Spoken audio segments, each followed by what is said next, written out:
and welcome to Tucker Carlson tonight. We want to tell you about an op-ed that ran in the New York Times over the weekend you might not have seen. The writer is a law professor in New York called Echo Yanka, asked a simple question: can my children be friends with white people? He really asked it, and he wasn't optimistic. Quote, "I will teach my boys the lesson generations old," he wrote. "I will teach them to be cautious. I will teach them suspicion. I will teach them distrust. I will teach my boys to have profound doubts that friendship with white people is possible." Well, those doubts mirrored the writer's own. As he put it, quote, "History has provided little reason for people of color to trust white people." That piece was one of the most popular on the New York Times website, even today. It was hardly unusual, though. Go to any liberal website, Salon, Slate, Vox, HuffPo, and you'll find similar pieces arguing that an entire racial group is untrustworthy and dangerous. This is a big change for the left. For most of the 20th century, liberals, and it was noble, argued that it was immoral to reward or punish people based on their skin color. Individuals ought to be judged solely by the choices they make. Anything less is bigotry. Liberals don't say that anymore. What happened? Echo Yanka is the author of that New York Times piece. He's a professor at Shiva University's Benjamin Cardozo School of Law, and he joins us tonight. Professor, thanks for coming on. Thanks for having me. So what struck me about this piece, a couple of different things, but the first thing was the generalizations about a racial group based on their race.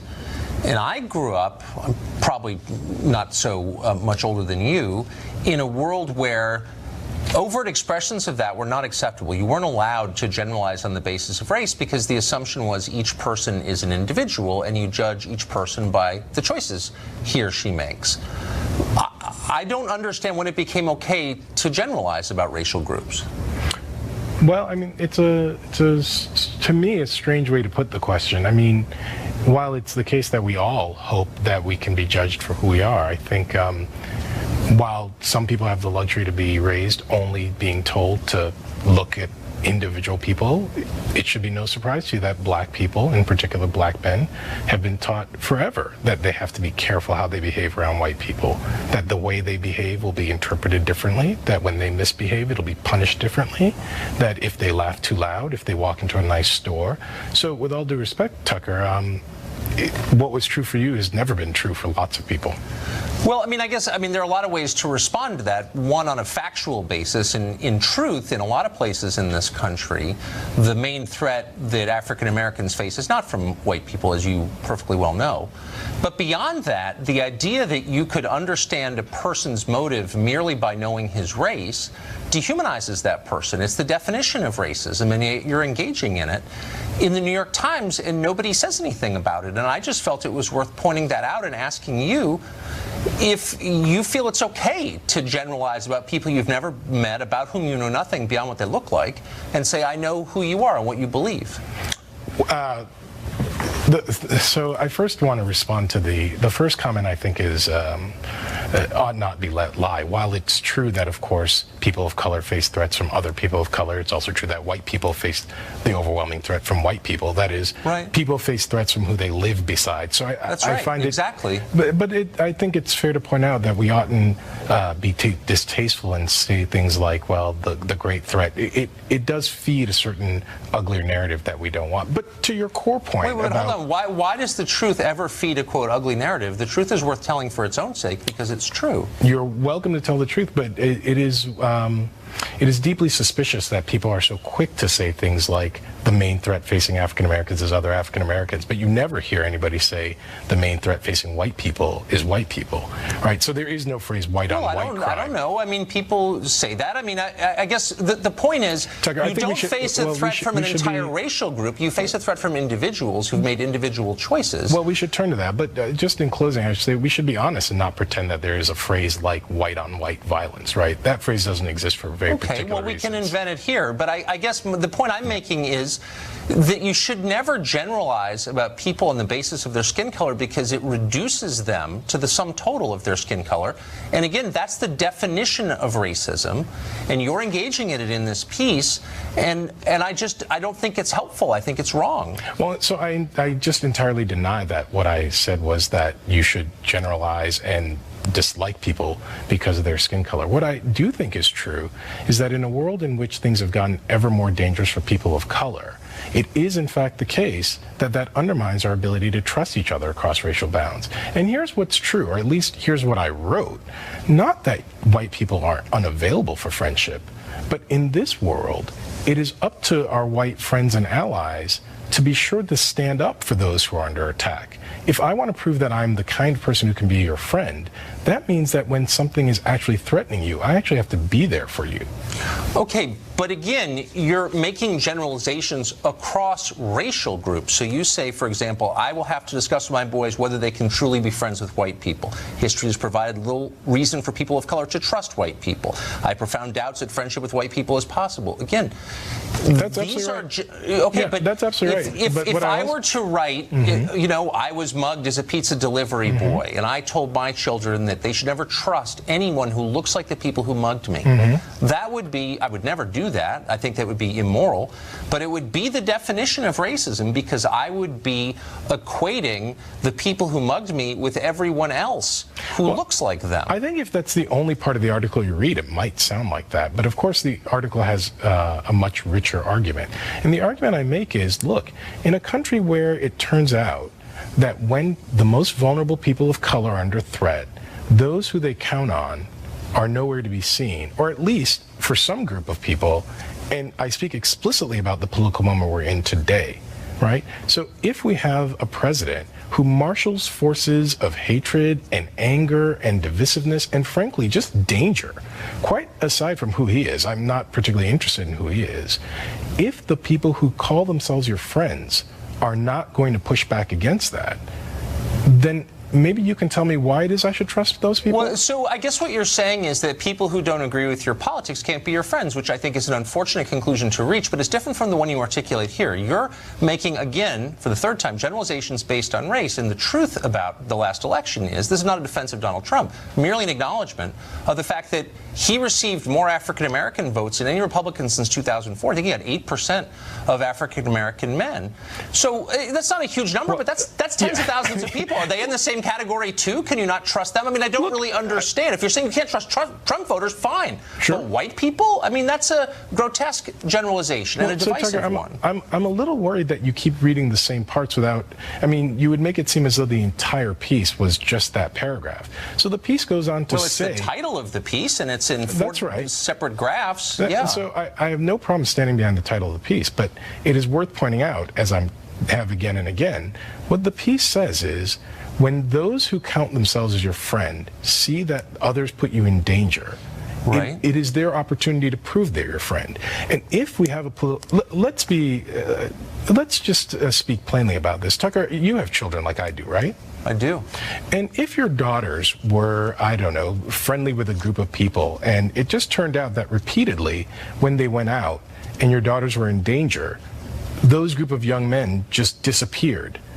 I think at some point you tell your daughters, look, it's fine to be friendly with them, but these are not your friends. You can't count on them. Yeah, but I guess I would, because I'm not a racist, what I wouldn't say is anybody of a certain race falls into that category. I would never do that. So and again, if one of my daughters was mugged by someone of a certain color, I would never say to my daughter, that's more evidence you can never trust anyone who looks like that, because I would be inculcating race hatred in my children, as you are. So what I mean, obviously I deny that. Look, what I said over and over was, we live in a country where we oughtn't pretend that these divides have not consistently been on racial grounds. And we see that over and over and over. When black people are in danger... That's true. I agree.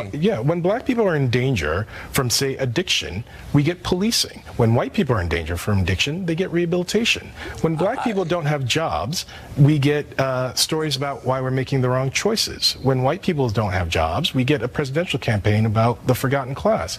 Well, you know, look, I mean, these are subjects I know a lot about. And I think those are gross generalizations, so let me just say I don't accept them, but I get your point. I'm going to go ahead and I'll finish, and then I'm happy to hear your point of view.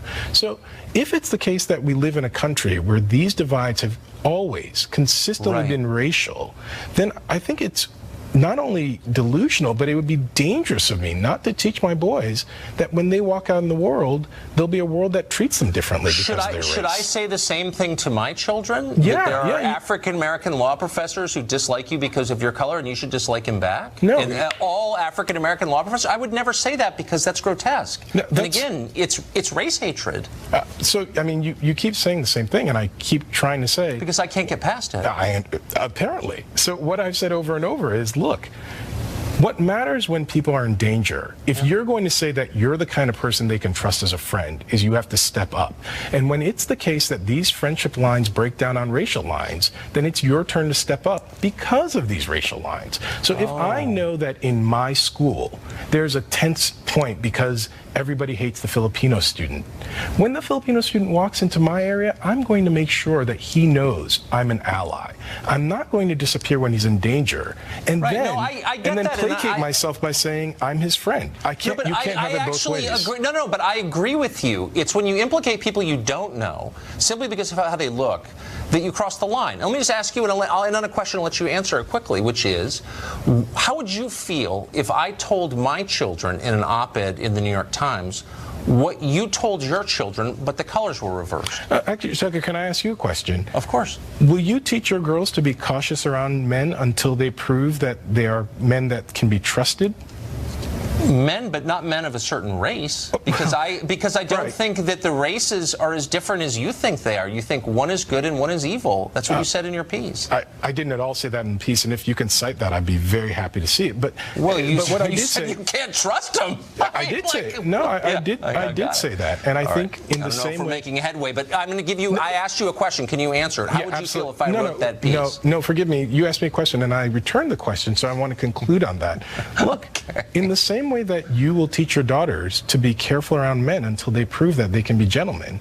If somebody said, "Oh my God, that's outrageous. Tucker Carlson is teaching his daughters that men are evil," that would be laughable. You're conflating sex with race. Forgive me. No, you forgive me because we acknowledge differences between the sexes, but not significant ones between the races. Well, and so that's sophism, what you're doing. I don't think it's sophism at all. I find it remarkable that you can live in the America we live in and pretend that we oughtn't see that racial lines are equally divisive. That's not what I was saying. I said, would you be okay with me writing this piece to my children if the races were reversed? Because the facts are different, Tucker. Okay. Listen, because one group's bad, one's good. All right, got it. That's absurd. If I don't teach my boys how to be cautious, how to be careful, how to be perceived in the right way, I'm not just risking their feelings being hurt. I'm risking their bodies being broken. Should I teach my kids that?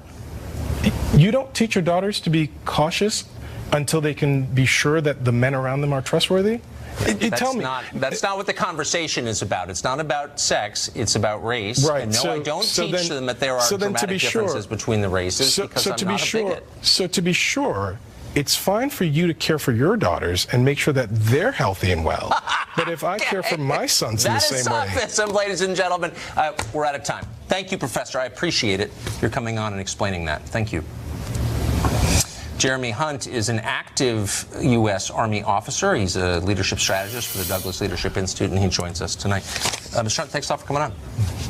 It's great to be on with you. It's great to be on with you. It just seems to me, the reason I want to do that segment was I feel like there's a lot of, to be blunt, racial tension in America, and I want to make sure that everyone with a public voice is doing his or her best to make it better.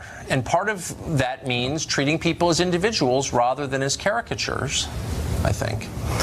Absolutely. I mean, and of course, everything I say on the air is just my personal views. I just find it incredible that here we have a law professor spewing out such divisive rhetoric, stoking fear. I mean, when I was young, my father taught me just the basic principle. He said, me, especially as a Christian, that I should love my neighbor regardless of their race, that I should strive to live in harmony with people regardless of what they look like. I mean, these are basic principles that people learn in grade school. How is it that at 24, I'm having to tell a law professor not to make these generalizations of entire groups of people? It does seem like that is the line. I mean, you have to keep alive the possibility that just because people look alike doesn't mean they are alike. Do you know what I mean? I mean, I look like, I guess, there are a lot of terrible white people through history. I'd hate to take responsibility for their crimes. Do you know what I mean? I want to take responsibility for what I do and not what anyone else does. That seems fair to me. Exactly, and the more we kind of engage and entertain these conversations about how entire groups of people are racist, the more we're actually playing into the hand of actual racists. I mean, if you're a white supremacist in this country, you're guaranteed news coverage, you're guaranteed to talk about all these great things, and we play right into their hand. I mean, we are basically carrying out their goal of a divided United States when we see pieces like this come out in the New York Times. I mean, it is deeply disturbing. When did we start believing in collective guilt? You're responsible for things done by people you've never met. When did that become a concept? I thought the whole point of America was that we don't believe that. Well, exactly. And basically, if you look at after the civil rights movement, the new kind of protest politics, they took on this new line of basically everyone's going to feel this collective guilt, and we're going to trade you some type of moral authority in exchange for making you feel better about your guilt. I mean, it's ridiculous. It's divisive. And instead of viewing people based on the content of their character, we're still seeing this kind of movement to try to basically make displays of social justice and make displays of, we're helping the inner city community or whatever it might be, without actually looking to see if these policies are actually having a positive effect in our country.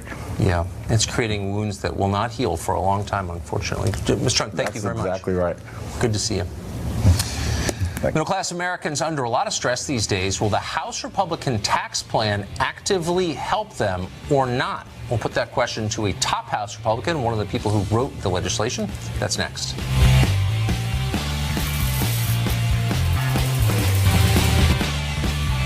Congressional Republicans attempting to hammer out a tax reform bill that a majority of Congress is willing to pass. Who would win and who would lose under a final compromise? Will the bill do anything to help the people in America who are under the most stress? Congressman Kevin Brady represents Texas. He's the chairman of the House Ways and Means Committee, which is a big deal in Washington. He joins us now. Mr. Chairman, thanks for coming on. Tucker, thanks for having me. So under this proposed legislation, the White House is saying that corporations will get a tax cut in order to create more jobs and raise wages. Would there be a way to structure the legislation where corporations don't get a tax cut unless they demonstrably raise wages and create jobs? Well, look, the key here is people tend to think of, so what are their profits? Does that grow my paycheck? But the other P word that we're actually focused on is productivity. Right. But businesses aren't investing. They've been on about a decade-long slide. They're not investing in new plants, new equipment, software technology. That's what drives productivity. That gives you those bigger paychecks. So we're going all in for growth for businesses. We redesign the code so our local companies can compete and win anywhere in the world. But most importantly, for the first time in history, we unleash business investment by letting them immediately write off from their taxes that new investment in plants or equipment, software and technology. It really drives Main Street jobs. But there's in a big way. because businesses are sitting on a huge amount of cash, stock market's at record levels, corporate profits really high, productivity's good, and yet we still have a persistently large number of people not working. Is there any way to tie their benefits to that, to wages and jobs? So it really does. Investment drives productivity. We've been on a decade-long slide for worker productivity. We used to be one of the best. We've really slid in a big way. That's why paychecks aren't going up. The other thing is we can't compete internationally anymore. We've slid, I think, 31st out of 35 of our major competitors. They've just blown by us. So we're losing jobs in research and manufacturing overseas. And the worst thing for your paycheck is to see it go overseas. So this tax plan is all about leapfrogging America back in that lead pack. More importantly, unleashing all that local business investment that we just haven't seen for far too long. So some people's taxes are going to go up, and you're going to see some people paying like Carter level tax, 55% all in, particularly in New York and California. Does that, the idea of someone paying the majority of his salary to the government, is that Is that acceptable? Yeah, so I don't believe they will. So I can see, so we've lowered the rates at every level, doubled the standard deduction, brand new family tax credit that more people can use than ever before. In every scenario I run, up at every income level, people see tax relief, including in high tax states like So New York City. you don't see anybody at the end getting his taxes raised? So I believe every American is going to be better off, either with lower taxes or higher paychecks going forward. And in high tax states, because we keep the mortgage deduction, the charitable deduction, the property tax deduction at twice the national average, all of that adds, in my view, Tucker, to tax relief. I certainly want that to be true for sure. But Mitch McConnell the other day said nobody in the middle class is going to see his taxes go up. And then he walked it back famously and said, well, actually, there may be some people. I mean, that scared people hearing that. What I know is this. When you double that standard deduction, lower the rates at every level, create this new family tax credit, that provides relief across the board. And the Joint Committee on Tax said there is income tax relief at every income level. So if that turns out not to be true when the Senate's done with it, do you think the president will sign it?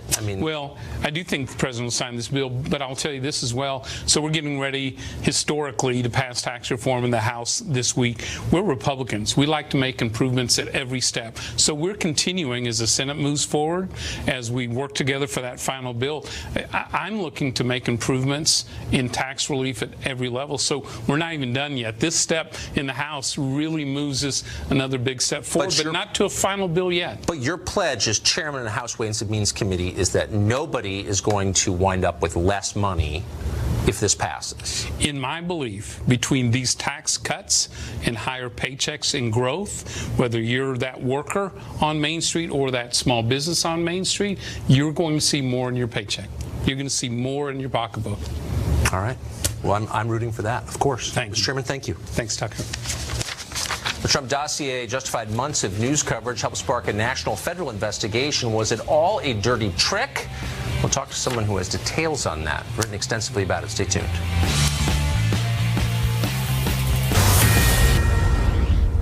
This is a Fox News alert. We've learned tonight that Attorney General Jeff Sessions has ordered federal prosecutors to evaluate the Uranium One deal for possible irregularities. That evaluation could result in the appointment of a special counsel to investigate it.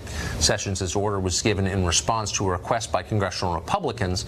We'll continue to follow that DOJ investigation. Uranium One, of course, paid the Podesta Group to lobby on its behalf, and we have an update on the Podesta Group as well. A few weeks ago, we told you how the Podesta people had become the center of independent counsel Robert Mueller's investigation into Russia's influence on American politics.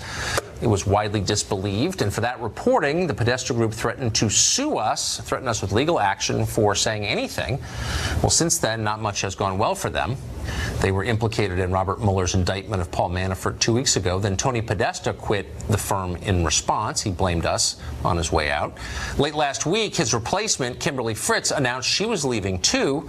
Now it's reported the Podesta Group itself will be shut down by the end of the year. Fritz reportedly told employees to clean out their desks and said the company will stop paying them this week. And they told us it wasn't true, and yet it turned out it was. Well, the firm behind the infamous Trump dossier is ready to testify before the Congress. Glenn Simpson, the former reporter who founded Fusion GPS, took that money from the DNC and the Hillary Clinton campaign, we now know, in order to create the dossier. The dossier, of course, was full of salacious but still unproven gossip, and it was used in the end to justify a far-reaching federal investigation that has turned Washington upside down and basically stopped all productive work here. Kim Strassel serves on the Wall Street Journal editorial board. She's written extensively on this. Recently, she called the Trump dossier one of the dirtiest political tricks in history. She joins us tonight. Kim, thanks for coming on. Hey, thanks for having me, Tucker. So you called it a dirty trick. It was obviously opposition research. Was it, do you think, qualitatively different than conventional opposition research? Well, that's a great place to start, because I think we do a disservice when we even call it a dossier. It gives it too much mystique. This is an Oppo research document, but of lower quality than even Oppo research documents. Normally, and look, all campaigns do this, but usually you dig up a driving under the influence conviction, or that you didn't pay your taxes one year, you plant it in the press, it makes the candidate look bad. This is a document based on unnamed, anonymous Russian sources, apparently. They've never been proven. A lot of them have been disproven. But then here's where they were particularly clever. They went, and rather than give it to the press, they sent it to the FBI, and then they briefed the press, and then the press was able to claim that this was intelligence that the FBI possessed, and it gave it some air of credibility. So, I mean, this bundle of opposition research changed American political history, and not in the ways that it normally would, right? I mean, you're saying that this really is responsible for this chain reaction that's paralyzed Washington ever since. Well, look at what happened. So, you know, the Democrats like to say, well, this document wasn't even used during the election. Not true. We know that Christopher Steele, who put it together, he's testified in court documents that he briefed the press in September. Yahoo News came out with a huge story saying that the FBI was in possession of intelligence showing potential collusion between the Trump campaign and the Russian government. The headlines were dominated by this. And the question that we still have yet to know is, we know the FBI relied on this in some regard, but did this document actually inspire the FBI to end up wiretapping a political campaign, which is no small deal, by the way? So I'm unclear. I mean, I think that's right. That's the key question. That would be the most shocking effect of it, because that's so obviously corrupt. But I don't understand why we don't know whether that happened or not. Yeah, well, the FBI has been playing hardball about letting House investigators see their file. Now, supposedly they've agreed to let them go in. They've started to put some things, make available to House investigators. But all of this should be, I mean, the thing that I think some people don't understand is that when you're dealing with the Foreign Intelligence Surveillance Court, it's not like you put in a request and they say no. It's a back and forth discussion. Somewhere in the FBI is a big file that explains exactly what the FBI was putting forward to the court as justification to go ahead with the tapping of Carter Page or Paul Manafort. But I mean, the House oversees the FBI. I mean, I don't understand how the FBI can just ignore that. If I get subpoenaed by House investigators, can I just give them the finger and go to Barbados and just think it's okay? I mean, how are they allowed to ignore that? Well, it's this separate problem that we have, that the House is having trouble more and more with its enforcement authority. And that is, in essence, what the Justice Department did. They said, sorry, we're just not complying with your subpoena for a while. They now appear to be putting some things out, but from what I understand, not everything that they need to put out. And here's the funny thing, is every time they have an excuse for not giving it, they say, well, it's because of Special Counsel Mueller. Well, if Special Counsel Mueller is actually doing this entirely because the FBI misused a dossier, all the more reason for House investigators to be looking at how this started. It's unbelievable. I'm going to try that on my taxes next year. No, I just don't feel like paying. Sorry. I'm going to pass this year. Exactly. Kim, thank you for that. That was really interesting. Thanks for having me. We're talking about the tax bill. Turns out America hands out billions in tax breaks to illegal immigrants and the companies who employ them every year. How does that happen? Can it be stopped? We've got details on that next. Illegal immigrants aren't supposed to be in the United States. That's why they're called illegal immigrants. But they get an awful lot of breaks. In some states, their driver's licenses. In California, more than half of all driver's licenses issued last year went to illegal aliens. In some states, they get in-state tuition. They get free health care at hospitals. Across the country, several cities and schools give free legal services to fight deportation. But there is more. In the United States, people here illegally are also the beneficiary of billions in tax breaks. That's actually true, amazingly. Dan Stein, the president of the Federation for American Immigration Reform, and he joins us tonight. This is one of those things where it's hard to believe it's true. How is it true? Well, we'd like the IRS to stop giving away taxpayer money to people with no right to be in the country, but it's been going on for years. Earned income tax credit, additional child tax credit. One of the things we've been working on is trying to deny businesses the right to deduct the cost of hiring people here illegally as a disincentive. But you know, Tucker, illegal immigration is a big income transfer. Businesses, just to go back, businesses can deduct the cost of hiring? Well, sure. I mean, it's a business expense. And there's a great thing called the New Idea Act. Steve King was trying to get your chairman just on, Mr. Brady, put this into the tax bill. Couldn't get it in there, but it basically would say businesses cannot deduct the cost of hiring unauthorized workers. That would, of course, take billions of dollars away from the incentive that we all subsidize for hiring illegal workers. But, of course, they did put in the tax bill a new ban on people who don't have valid Social Security cards from getting the earned income tax credit and the additional child tax credit. Tens of billions of dollars going overseas to people who claim they have dependents overseas, here working illegally, trying to put a stop to that. Now, can we get it to stick in the Senate? That's the big issue.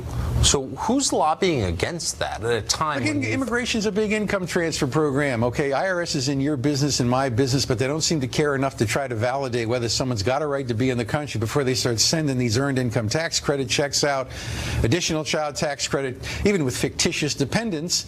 Sometimes people claim from Mexico they got 10 more kids back in Mexico, nobody's ever seen them. IRS is printing checks. And so requiring a valid Social Security card and number instead of just taking these so-called ITIN numbers, taxpayer numbers, is an important step. But in the end, what we need is for the IRS to work with DHS to verify an alien's status at the time of employment and then sanction employers and deny them the tax credit, tax deductibility of people working here illegally. Now, you'd think this stuff would be common sense. 20 years we've been working on this thing, and we couldn't get the New Idea Act on the deductibility in the House tax. Well, there are massive business interests against it. They're looking for ways to save taxpayer money. Can I ask you a 30-second question that I've been meaning to ask you for a year? So after 9/11, my impression was that using fake federal identification or state identification became a really big deal. And I interview people after 9/11, right? The Real ID Act, or whatever. But I interview people all the time who brag about being here illegally, working here illegally, using fake federal documents. Well, under Obama, all the enforcement stopped, and naturally, states have administered laxer standards. And what we're trying to do is roll back a lot of the damage the Obama administration did to what were the original 9/11 Commission recommendations that required secure ID, the Real ID Act, and other things. Look, if the IRS doesn't care to check, it's not their money. They're just giving away your money. So they don't want to check to see if someone. So can I get a fake passport now? As long as you can fill out a tax return, put in any old number. Checks are coming in. They send one woman in Arlington like $10 million in taxpayer money. She filed like 170 different tax returns under different fake names and Social Security numbers on behalf of people working illegally. Let's be honest. Immigration is about income transfer. Businesses make the money, subsidized labor, wages are driven down. A lot of powerful interests fight for that transfer program. Yeah. It's costing we taxpayers billions and billions of dollars. We can fix this.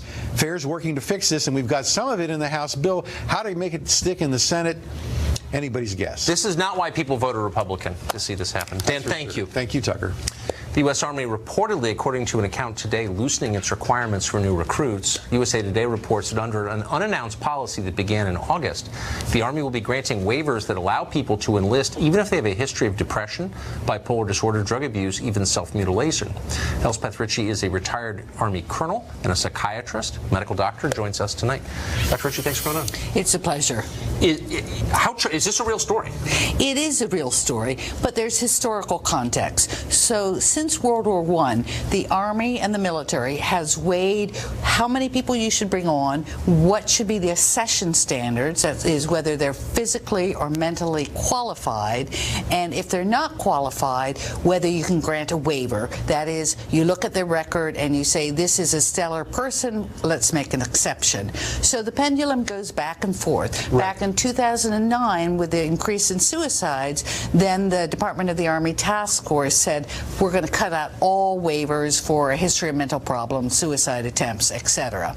Now the pendulum appears to be shifting again to allow people that in many cases should not come in to possibly come in, although with a waiver. What jumped out at me was not the fact that troubled people go into the military. There's a long tradition of that and becoming really impressive while serving in the military, which is a great thing, I think. It was the mental illness part, because when you buy a firearm in this country, you have to sign a federal form saying that you have not been diagnosed with a mental illness, or else you can't buy the gun. Correct. So the idea that the U.S. military would be bringing people in who would be disqualified from buying a gun to carry a gun seemed odd to me.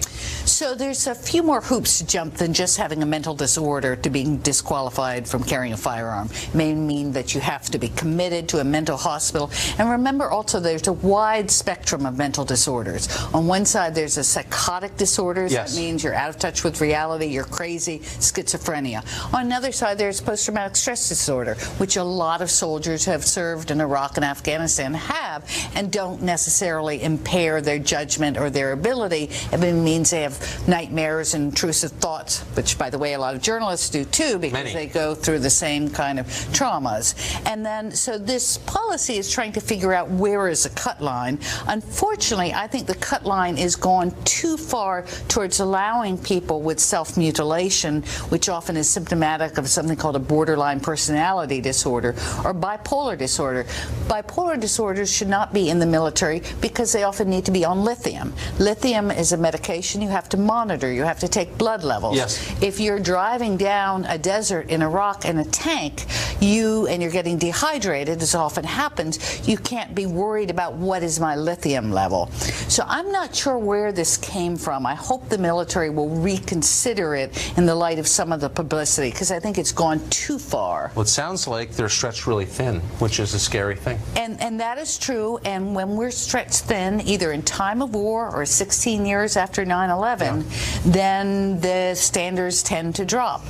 I think one of the things we can think about is one of the reasons they're stretched thin is too many young kids are fat. They don't meet the medical requirements. That's right. So if we could have more of a national program to get people to become fit mentally and physically, we could really improve the recruiting numbers. Doctor, thank you for that. I appreciate it. Sir, thank you.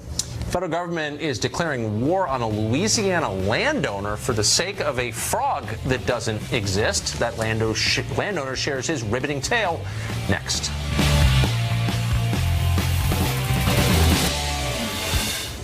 Edward Poitevin is a landowner in the state of Louisiana. Like most people, it's his land. He'd like to use it the way he wants to, but the federal government has stopped him from doing that, and all for the sake of an invisible frog. In 2011, Poitevin was informed that his 1,500 acres had been designated a potential habitat for something, we're not making this up, called the dusky gopher frog. The dusky gopher frog does not actually live in Louisiana, assuming it exists at all. The designation effectively bans development of his land, though. Edward Poitevin joins us tonight. Mr. Poitevin, thanks for coming on. Thank you, Tucker, for having me. I appreciate it. And now, did I misstate that? Have you ever seen a dusky gopher frog on your property? I have never seen one because it's not there, and it has not been seen in the whole state of Louisiana, according to the Fish and Wildlife Service, since 1967. So, I mean, this would basically be like claiming you had saber-toothed tigers on your land. Why, since it's extinct, did they claim it was there? They claimed it was there because they want to have us give over our land so that they can cut every tree on 1,500 acres and turn it into a frog resort. They would absolutely have to maintain it every year, keep the land burned every year, and by the way, we own the property all around it, so would you want to live near a property that is being burned every year? I don't think so. Wait, so the frog is extinct. Well, I'm just a little bit shocked by the irony here. So these are environmentalists in the name of environmentalism telling you they want to cut all your trees down and set fire to your land? That's environmentalism? That's correct. That is absolutely correct. Well, that's demented. What did you say? What I said was, you're not going to take my land unless you pay me for it. And they won't pay me for it. They have certified through their own economists that the loss of value to us is $34 million. And they refuse to pay for it because it's not a taking legally. but they want to cut your trees down and burn your land in the name of protecting an extinct frog. A frog that does not live there and has not been there for many, many, many years, probably even before 67. What their official literature says is that the frog has not been seen in the entire state of Louisiana since 1967, not to mention my land. So what's your just for our viewers at home who might fear they have a dusky gopher frog or two on their property, what's the recourse here? What do you do when this happens? Yeah, well, the recourse is you have to go through the motions of going through a show trial, which they call a public hearing, where they gave me 5 minutes to speak, along with a lot of very strange people who got up and talked about the frog might cure cancer one day and silly things like that. You then have to suffer through a long period of comments. They issue the rule as they said they would, and then you have to sue them in federal court to reverse it. And then if you get an adverse ruling, you take it to the Court of Appeals. We've done both of that. And we are now going to the U.S. Supreme Court in the hopes that they will see common sense and logic and the fact that this law does not actually allow that, and hopefully reverse the lower court's decisions. That's unbelievable. Environmentalists who want to cut your trees down and burn your land. Mr. Poitevin, thank you, and Godspeed. We're rooting for you. Thanks a lot. Thank you very much, Tucker. Thanks. Well, the New York subway system has a new scheme to make people feel welcome. We'll tell you about it next. New York's Metropolitan Transportation Authority, the MTA, making big changes to improve the experience. They're not fixing widespread delays, or not cutting costs, or not adding efficient new routes. All those concerns are on the back burner until they've stamped out the real problem: drivers who use gendered language. The MTA is telling train conductors and bus drivers to stop using the phrase ladies and gentlemen when making announcements. Why?